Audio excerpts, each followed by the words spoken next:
Satan, being the father of lies, was able to redefine what good meant. Upholding to the traits of a great deception, Satan's lie contained some truth. But to understand how this lie has permeated throughout history and is being used to create the New World Order, we must break down this passage. Satan knew that when they ate of the fruit of this tree, that mankind would be subject to death. This lie is the foundation for New Age ideas like reincarnation. It is the idea that even though we may physically die, there is no heaven or hell, but instead we return with another opportunity to attain enlightenment. It is also the one lie that many of the world elite believe today, which is that through the use of intellect, technology, and science, man will achieve immortality. This will become more obvious as we look into the sacred promise or ancient hope held close to those who are at work for the New World Order. Satan was implying here that secret knowledge and wisdom will be available to them. This is the main proponent behind the nature of secrecy which all secret societies possess. It is the idea that unattainable information will be partitioned to those who submit to the request of the one who holds the knowledge. It also plays on the hope promoted by the New Age movement, which claims that we are all spiritually evolving into a higher consciousness, and that if one would only tap into this universal energy force, they would realize that they are God. The New World Order and its components, secret societies, New Age movement, transhumanist movement, and even the alien agenda in many ways is predicated on this one lie. The idea that man would become God is the elusive carrot on a stick that has been behind many, if not all, of man's attempts to acquire power, authority, and dominion over the masses while conquering death and nature in the process. Furthermore, we can trace ideas like pantheism and the concept that God is a force, or that everything within the universe is God, and thus we are God, back to this lie. It is the ultimate deception because it plays on human pride. It is the driving force behind ideas such as morality is relative and karma. It is the denial of evil and accountability to sin. This is the core of the Luciferian doctrine. It is the blueprint to what the select group of men have been working on for centuries. Exclusive knowledge to achieve immortality and become gods, all without the help of the Creator God, but by our own use of intellect. As we will come to see, this idea, which goes by many names like the Sacred Promise and an Ancient Hope, has been sought after by men for centuries. Here's the way they look at it. Here's their metaphor for the end of innocence.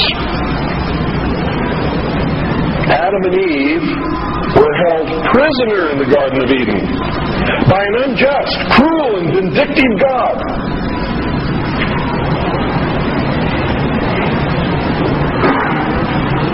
Until Lucifer, through his agent Satan, set man free from this garden by giving him the gift of intellect. Through the use of intellect, man will conquer the earth, will conquer nature, and will himself become God. It's taught in every Masonic temple in this land. Every secret brotherhood, every secret society, every mystical temple, every occult organization teaches the Luciferian philosophy.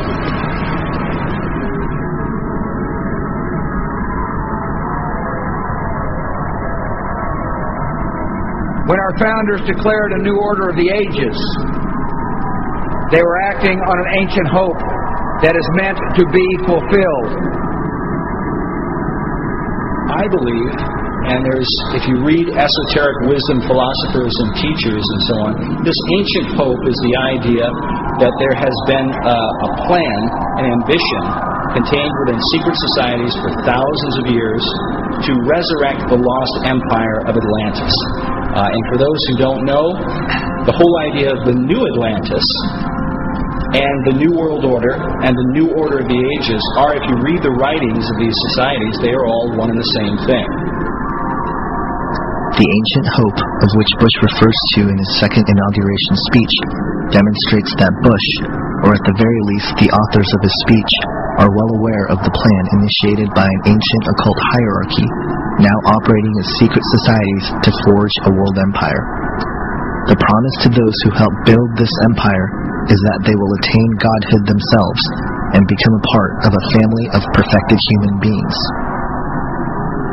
Manly P. Hall, a 33-degree Freemason, an occultist, and regarded as one of the greatest authorities on the topic of secret societies and Freemasonry in particular, reveals in his book, The Secret Destiny of America, quote, "In this way, the old dream of the philosophic empire descended from the ancient world to modern time. Secret societies still exist, and regardless of the intemperance of the times, they will continue to flourish until the quest is complete. For more than 3,000 years, secret societies have labored to create the background of knowledge necessary to the establishment of an enlightened democracy among the nations of the world." End quote. Hall goes on to explain that America was not founded as a constitutional republic based on biblical principles, but rather a massive experiment of social engineering formed out of the principal visions described in Sir Francis Bacon's book, The New Atlantis, in 1627. The basic principle was that the goal of attaining human perfection and a utopia that would come with it is the ultimate plan put forth and worked on since antiquity. He goes on to say, quote, "The supreme human purpose is the perfection of man. This must come first, and when this end has been achieved, all good things will inevitably follow." End quote. These principles all stem back from what is known as the ancient mystery school teachings.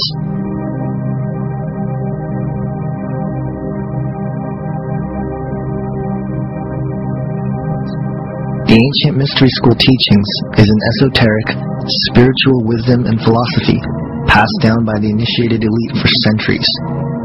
It is in fact one and the same as the Luciferian doctrine that one day man will become God through the use of his own intellect. This is the religion of the New World Order, which is operating in various degrees under various secret societies, cults, and even high-ranking religious circles. The origin and understanding of the mystery schools and its history can be found in theosophical writings. Keith Thompson, in his film Aquarius, Age of Evil, does a full expose on the founding of theosophy, its connection to secret societies, the New Age movement, Zeitgeist, and ultimately the New World Order. In a document entitled The Mystery Schools, written by Grace Noach of the Theosophical Society, reveals the origin of the ancient mystery teachings.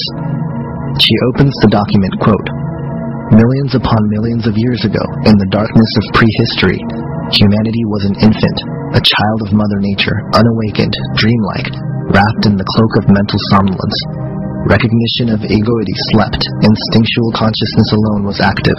Like a stream of brilliance across the horizon of time, divine beings, Manasatputras, sons of mind, descended among the sleeping humans, and with the flame of intellectual solar fire lighted the wick of latent mind, and lo, the thinker stirred.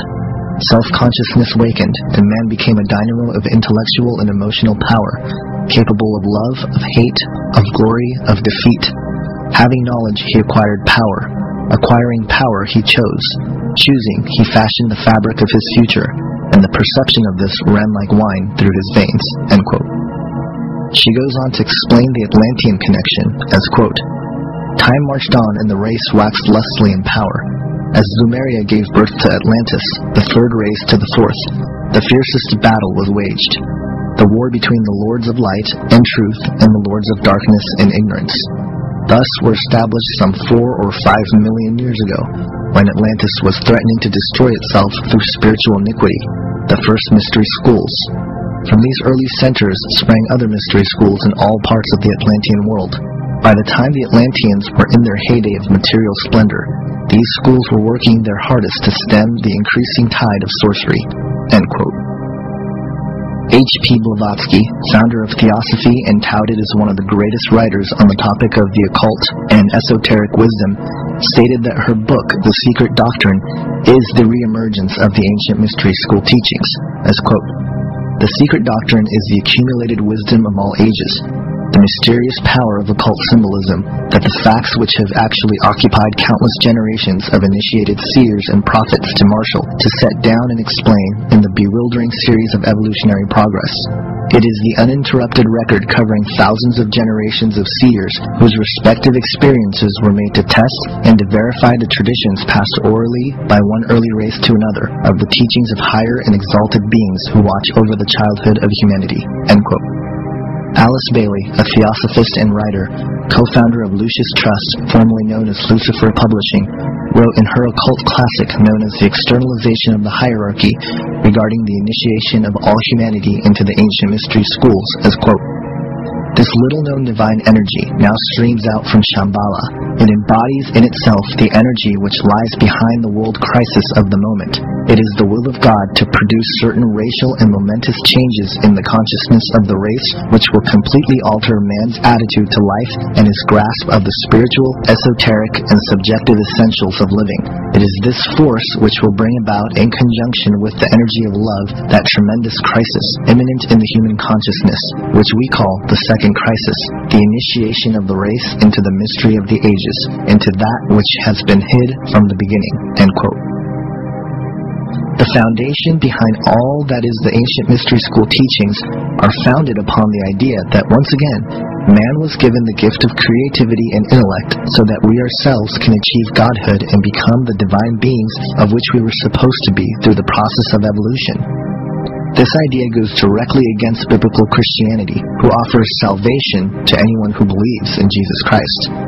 This is why the modern-era writers on the topic of the ancient mysteries go to great lengths to try to discredit Christianity, and why secret societies have infiltrated its religious institutions to corrupt many sectors of Christianity, allowing historians to paint a picture of the faith which is utterly false. Most of the attempted discrediting of Christianity in these writings refer to the idea that was presented in the first section of the film Zeitgeist. In fact, it is my belief that Zeitgeist is the carrying out of what Alice Bailey referred to as the initiation of the race into the mystery of the ages. Bailey, in the same book, Externalization of the Hierarchy, goes on to describe her opinion about Christianity as, quote, "Christianity must also be overthrown because it is based on Jewish sources. The rule of Christ must come to an end because only the rule of force is right. In the world order of the Axis powers, the individual has no rights, has no freedom except insofar as he serves the state. There will be no liberty of thought or conscience. All issues will be decided by the state, and the private citizen will have no right to an opinion. Men will be drafted like slaves into the service of the state." End quote. Bailey goes on to explain the origins of Jesus, in her view, as, quote, "To this everlasting compassion, the cyclic appearance of the sun gods of the ancient myths, the world saviors, and the avatars bear witness and are the guarantee." End quote. Albert Pike shows his opinion on Christianity in Morals and Dogma, stating, quote, "The teachers, even of Christianity, are in general the most ignorant of the true meaning of that which they teach. There is no book of which so little is known as the Bible. To most who read it, it is as incomprehensible as the Zohar." End quote. This idea of sun worship is part of the mystery school teachings and has been the crutch of these esoteric wisdom writings in the last few centuries, attempting to explain the misunderstanding of biblical Christianity and the man of Jesus. Manly P. Hall refers to the sun in regards to Jesus, quote, "The adoration of the sun was one of the earliest and most natural forms of religious expression. From a deep philosophic consideration of the powers and principles of the sun has come the concept of the Trinity as it is understood in the world today. This orb, being the symbol of all light, has three distinct phases: rising, midday, and setting. The coming of the sun was hailed with joy. The time of its departure was viewed as a period to be set aside for sorrow and unhappiness. This glorious radiant orb of day, the true light which lighteth every man who cometh into the world, the supreme benefactor who raised all things from the dead, who fed the hungry multitudes, who stilled the tempest, who after dying rose again and restored all things to life. This supreme spirit of humanitarianism and philanthropy is known to Christendom as Christ, the Redeemer of